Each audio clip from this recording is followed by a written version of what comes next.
பாரதிய ஜனதா கட்சி சார்பில் புதிதாக நியமிக்கப்பட்ட நிர்வாகிகள் கரம்பக்குடி வடக்கு ஒன்றிய தலைவர் பாலசுப்ரமணியன் தலைமையில் நடைபெற்றது. புதிதாக பொறுப்பேற்றிருக்கும் மாவட்ட தலைவர் ராமச்சந்திரனை கட்சி நிர்வாகிகள் கரம்பக்குடி முத்து மாரியம்மன் கோயிலில் இருந்து பட்டாசு வெடித்து மேளதளங்கள் முழங்க பேரணியாக சென்று பாரதிய ஜனதா கட்சி புகழ் குறித்து பல்வேறு கோஷங்கள் எழுப்பினர். இந்நிகழ்ச்சியில் மாவட்ட தலைவராக புதிதாக பொறுப்பேற்றிருக்கும் ராமச்சந்திரன் சிறப்பு அழைப்பாளராக கலந்து கொண்டார். புதிதாக கரம்பக்குடி வடக்கு ஒன்றிய தலைவராக பாலசுப்ரமணியனும் தெற்கு ஒன்றிய தலைவராக ஐயப்பனும் நியமிக்கப்பட்டனர். அவர்களே அனைத்து நிர்வாகிகளுக்கு பொன்னாடை போர்த்தி மரியாதை செய்து வரவேற்றனர். இறுதியாக மாவட்ட தலைவர் ராமச்சந்திரன் நன்றியுரை கூறினார். இந்நிகழ்ச்சியில் பாரதிய ஜனதா கட்சி நிர்வாகிகள் அதன் உறுப்பினர்கள் என 300க்கும் மேற்பட்டோர் பங்கேற்றனர்.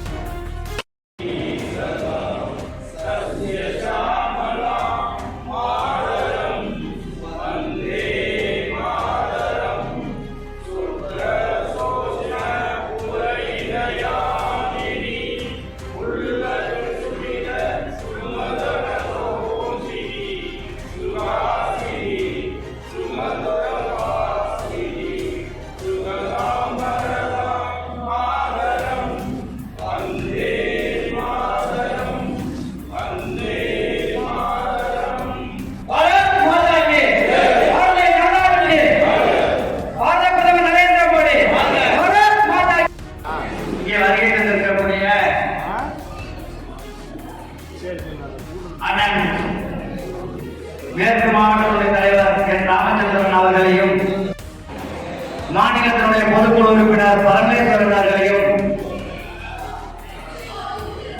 மூத்த முன்னோடி எங்களுக்கெல்லாம் வழிகாட்டி அண்ணன் தாமரை செல்வன் அவர்களையும்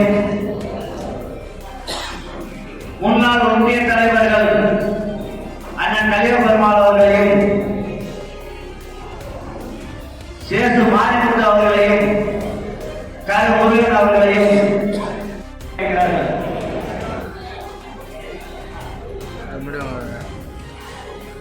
அனைவரும் ஒரு நிமிஷம்